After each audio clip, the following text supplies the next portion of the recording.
Hey everyone, today's video is about when you throw up blood.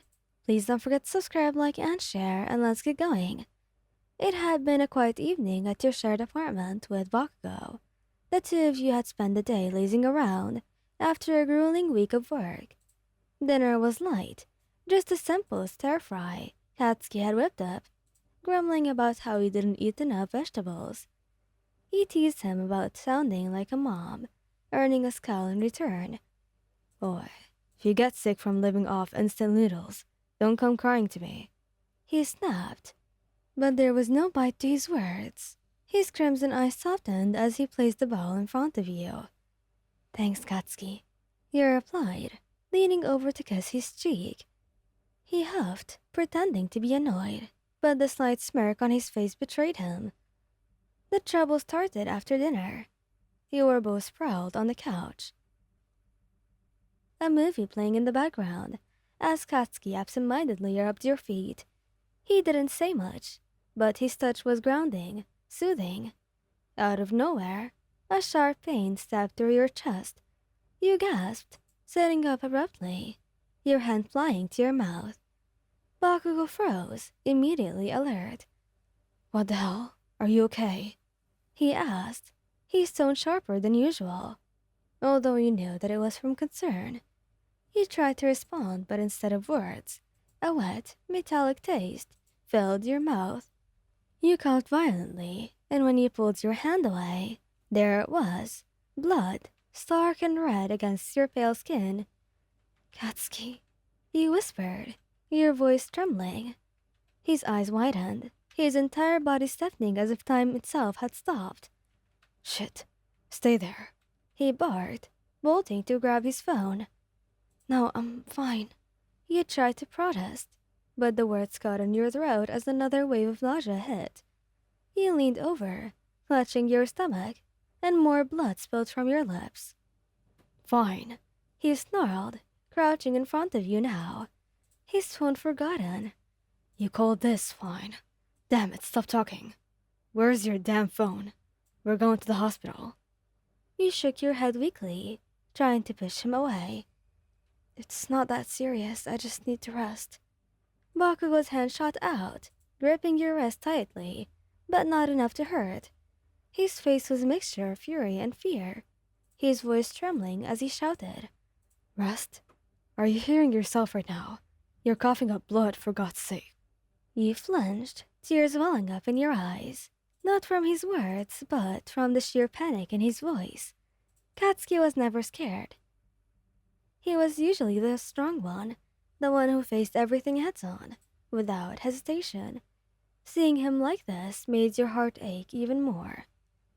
I don't want to go, you murmured, your voice barely a whisper.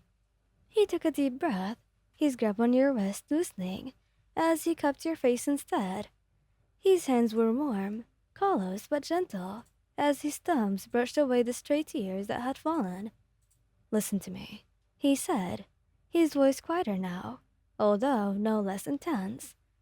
I don't care what you want right now. I'm not losing you, you hear me? You're going whether you like it or not. You stared at him, his fiery gaze holding yours, and then, finally, you nodded. Okay. The ride to the hospital was a blur. Bakugou drove like a madman, his knuckles white as he gripped the steering wheel. Every time he coughed, he glanced at you, his jaw tightening. When you arrived, he practically carried you inside, barking at the nurses to get a doctor immediately. She's coughing up blood. Do something already. He snapped, his voice echoing through the sterile hallway. Katsuki, calm down, you said weakly, placing a hand on his arm. He looked down at you, his expression softening just a fraction. How the hell am I supposed to calm down when you look like this? He muttered, but he didn't argue further, as the nurses guided you onto a stretcher. Hours passed in a blur of tests and questions. Bakugou refused to leave your side, pacing back and forth like a caged lion every time a nurse or doctor entered the room. Finally, a doctor approached, clipboard in hand. The good news is, it's not life-threatening. he began, and Bakugou let out a breath that he hadn't realized that he was holding. "And the bad news?" he asked, his tone sharper than intended. The doctor hesitated before continuing. "It seems to be a stress-related condition. A combination of severe anxiety and physical exhaustion has caused damage to the lining of their stomach, leading to internal bleeding." Bakugou's eyes flicked to you, his expression unreadable. "Stress? Exhaustion? What the hell have you been doing to yourself?" he demanded, his voice rising. You winced. "Well, I've just been working a lot. That's it. I didn't want to bother you with it." "Bother me," he repeated, his voice incredulous. "Do you think I'd give a damn about that? You're supposed to tell me when shit's wrong. We're partners, you idiot." He bit your lip, guilt washing over you. I'm sorry, Katsuki. I really didn't mean for it to get this bad." He sighed, running a hand through his spiky hair. "Yeah, well, sorry's not going to cut it anyway. You're taking a break and I'm making sure that you actually rest this time. Got it?" You nodded, tears spilling over again. "Got it." His gaze softened as he sat beside you, pulling you into his arms. "Don't scare me like that again, idiot," he muttered, burying his face in your hair. "You're all I've got. Don't you dare forget that, Wayan." He smiled weakly, leaning into him. "I won't, I promise." And for the first time that night, he felt like everything would be okay. The next morning, you woke up in your hospital bed, the sunlight streaming through the window. Katsuki was slumped over in a chair beside you, his head resting on the edge of your bed, his hand still gripping yours tightly. His face was relaxed, the worry lines from the night before smoothed out as he slept. He reached out with your hands, brushing a few strands of messy blonde hair from his forehead. He stirred at your touch, his eyes flickering open. "How are you feeling?" he asks immediately. "Better, thanks to you."